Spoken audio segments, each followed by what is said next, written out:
Bonjour, shalom, bien-aimés dans le Seigneur, enfants de Dieu, partout où vous pouvez nous capter en cette heure précise.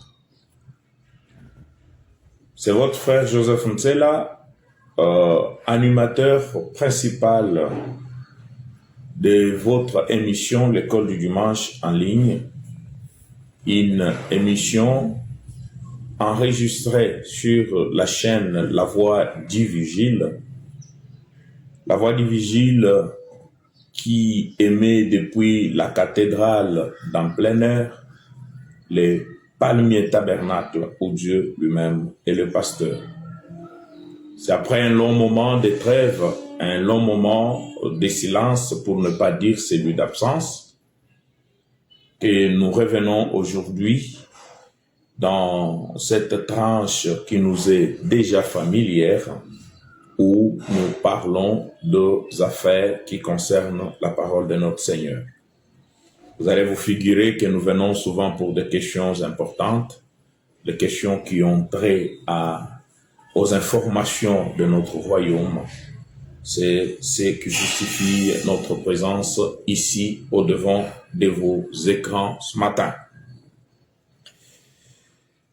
Aujourd'hui, nous revenons vers vous avec une toute petite leçon. Comme nous avons toujours dit, nous décortiquons la matière d'une manière à ce que même le plus petit d'entre nous puisse comprendre de quoi est-ce qu'il s'agit, qu'est-ce que nos différents hommes de Dieu essayent de nous dire quand ils sont sous l'onction avec une telle vivacité, déposant la haute matière, le mystère de la parole qui ont été révélés. Il y a parfois certains mots dont nous n'avons pas la même définition ou la même compréhension.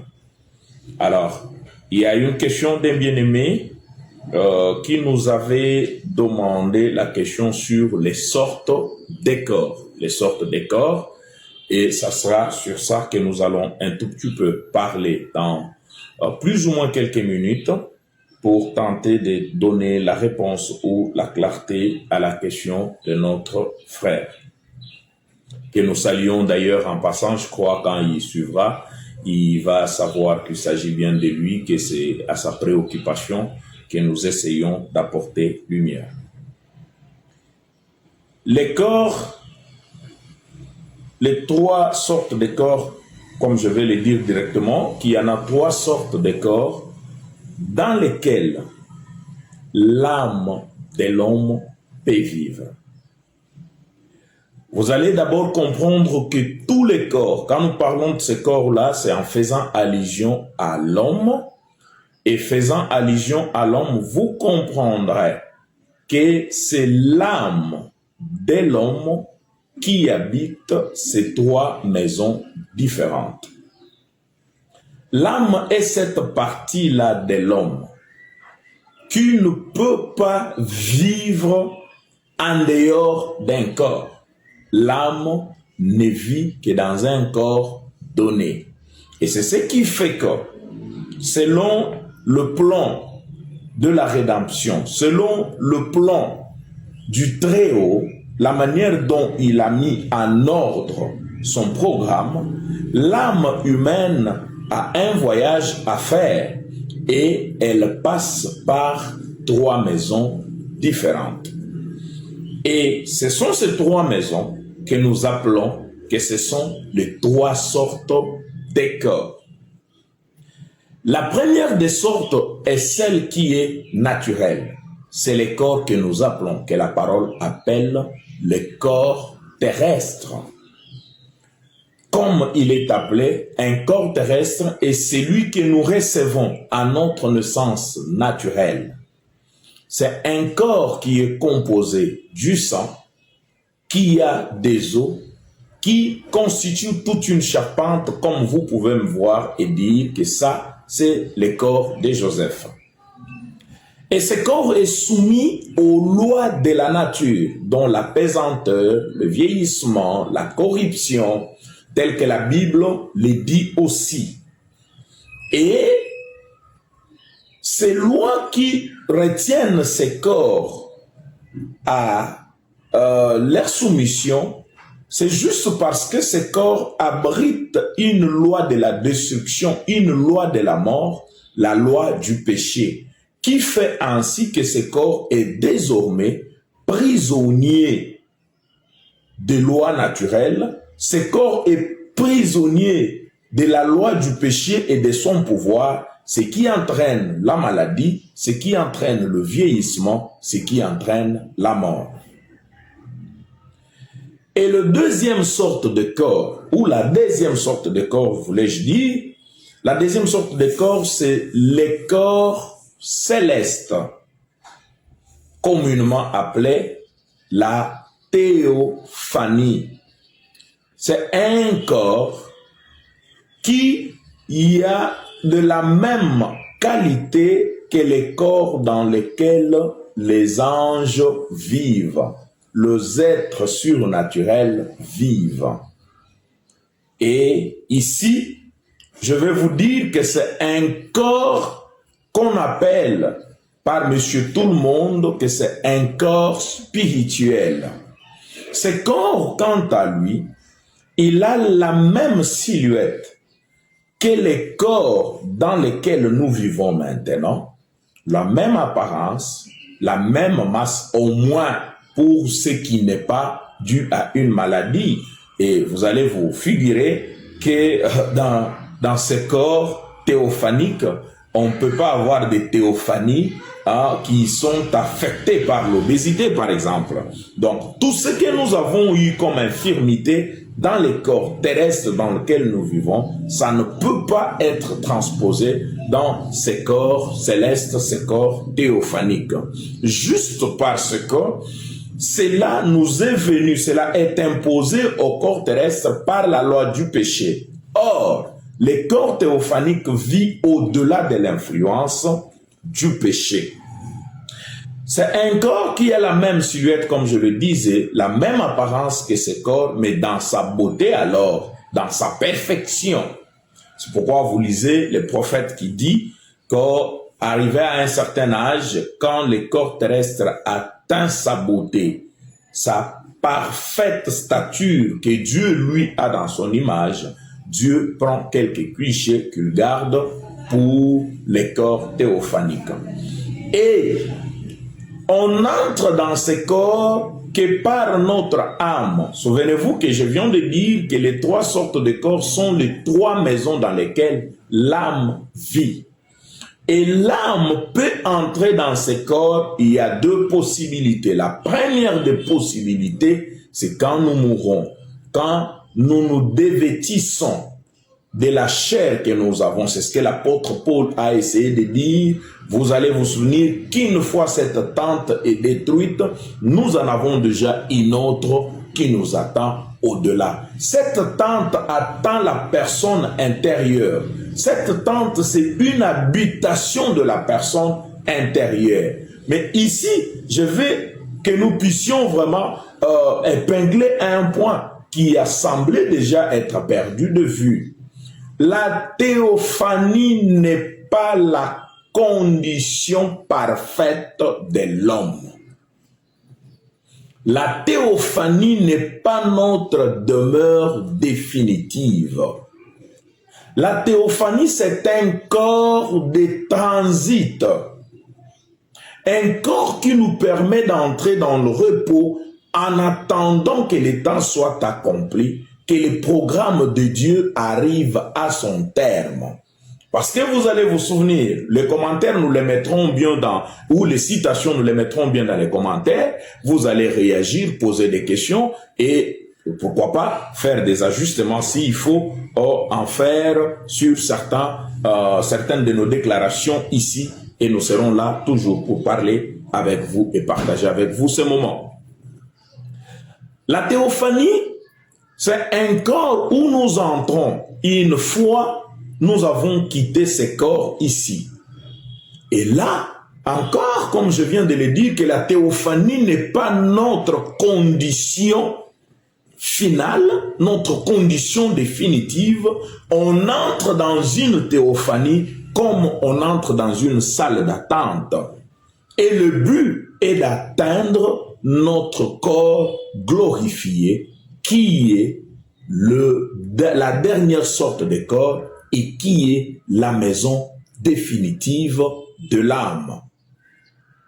Frère Branham dit que l'homme n'a jamais été créé pour vivre dans les conditions théophaniques, pour vivre en dehors des lois naturelles, pour vivre loin de sa demeure et son domaine de juridiction qui est la terre. Raison pour laquelle les âmes qui sont sous l'autel posent des questions continuellement dans cette condition de sublime, et cette condition sublime comme l'a décrite la parole et les prophètes, mais ils sont là en train de poser la question jusqu'à quand, Seigneur? Ils veulent revenir sur la terre, ils veulent prendre le corps dans lequel ils peuvent être en contact les uns avec les autres, et encore, les corps dans lesquels ils peuvent manger. C'est ce que le prophète dit, vous trouverez les citations dans les commentaires. Et tout le monde qui meurt, tout le monde qui quitte la terre par la voie de la mort, entre dans cette sorte de corps appelé théophanique. Là encore, il y a un problème. Et les gens se posent des questions, et même les pécheurs. Bien sûr que oui.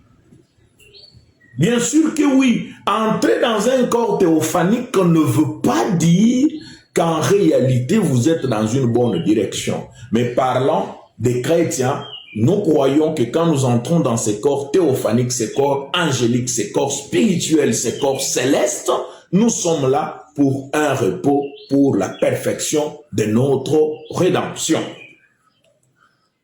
Mais vous vous souviendrez, les citations seront là. Quand Christ est allé prêcher aux âmes qui étaient en enfer, Frère Branham dit que ces gens étaient dans la même sorte de corps que Christ était.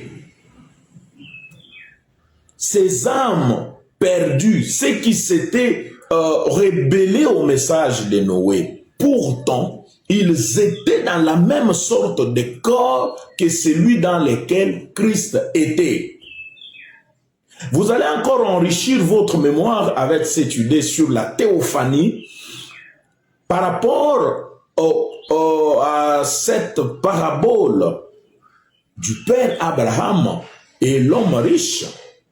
Le pauvre Lazare chez le Père Abraham et cet homme riche.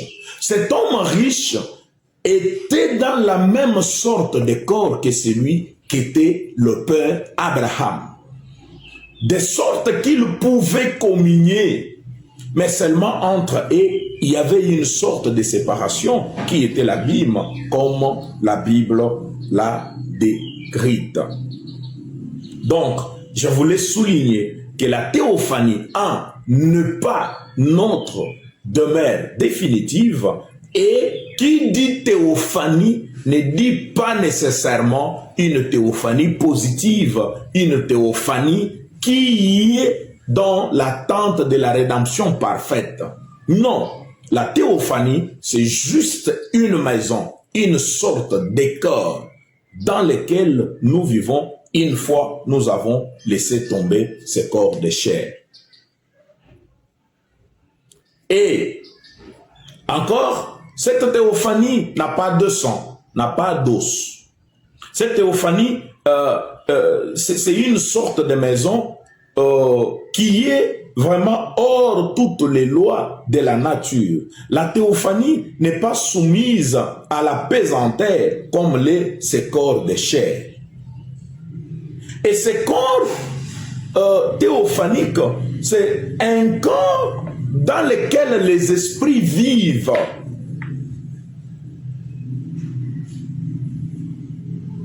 Les âmes qui sont perdues, tout comme les âmes des bienheureux, les anges et Dieu lui-même, c'est dans ce genre de corps qu'il vit.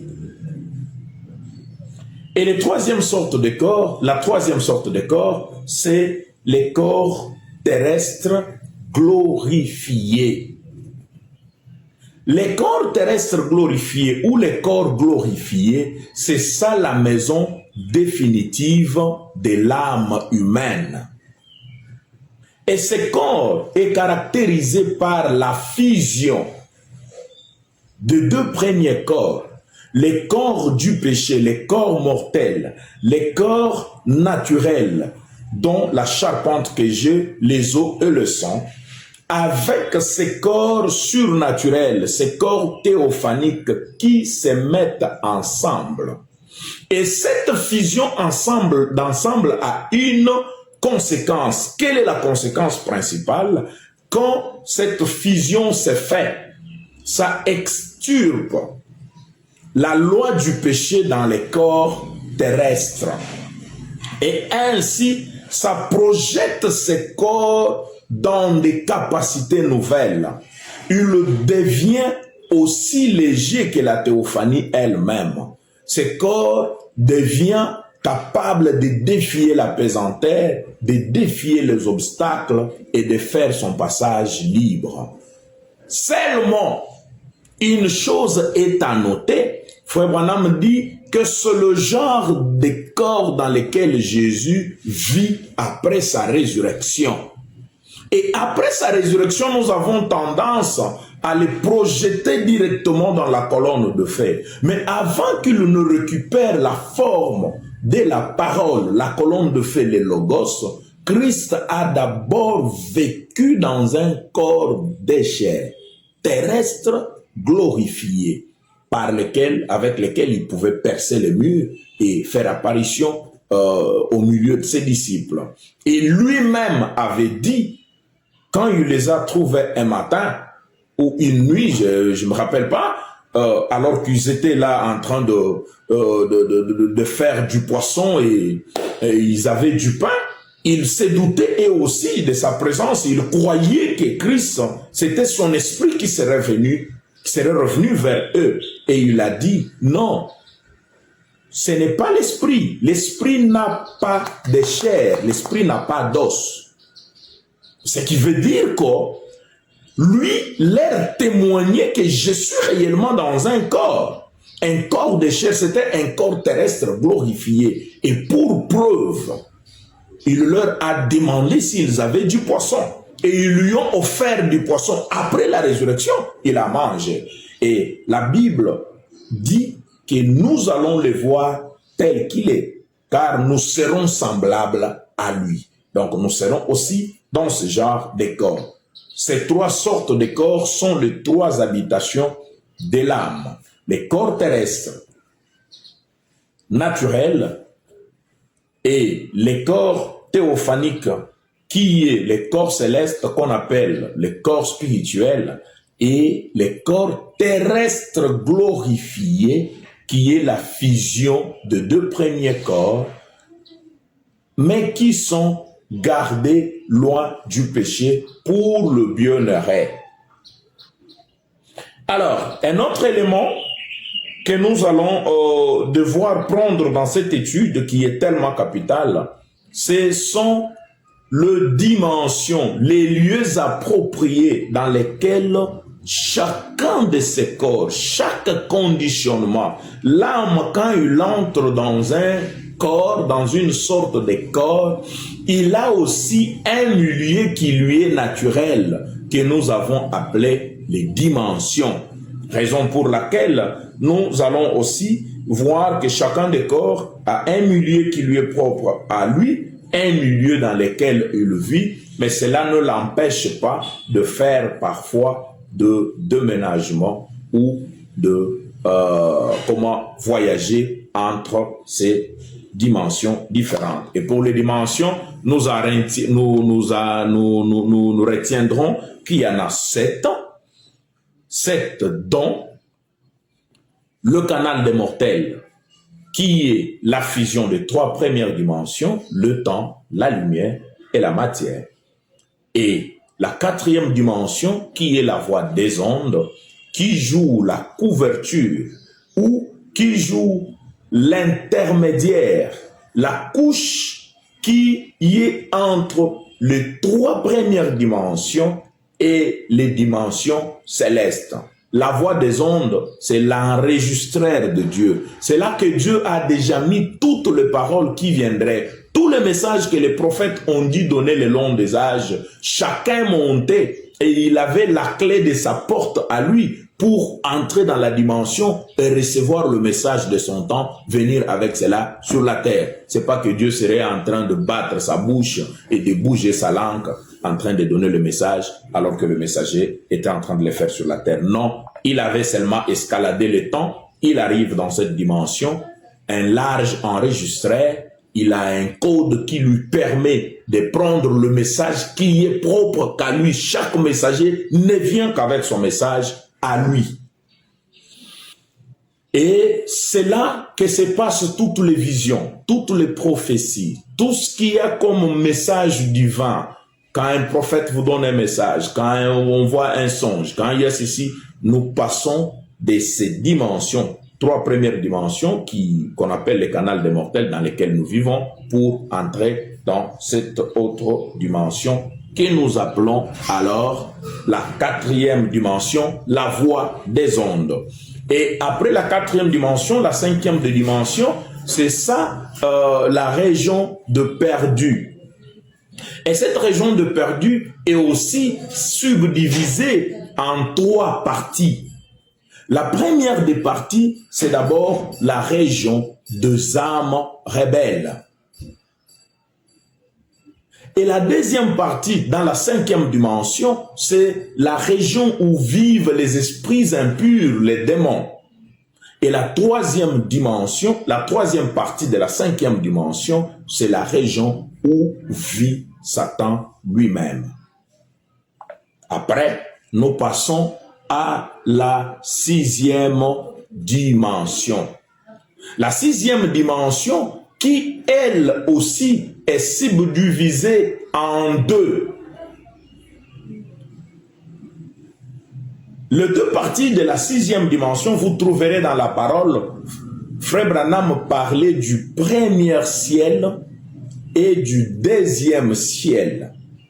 Ce sont les parties de la 6e dimension. Et la première partie de la 6e dimension, c'est la région où vivent les âmes des bienheureux. Ceux qui sont morts en Christ depuis que le paradis a été supprimé, ils vivent dans cette partie qui est la 6e dimension, mais dans son premier compartiment. Et la deuxième partie de la 6e dimension, c'est là que vivent les anges. C'est là que vivent les anges. Et après, il y a une autre dimension qui est la 7e ou le 3e ciel dans lequel Dieu lui-même vit.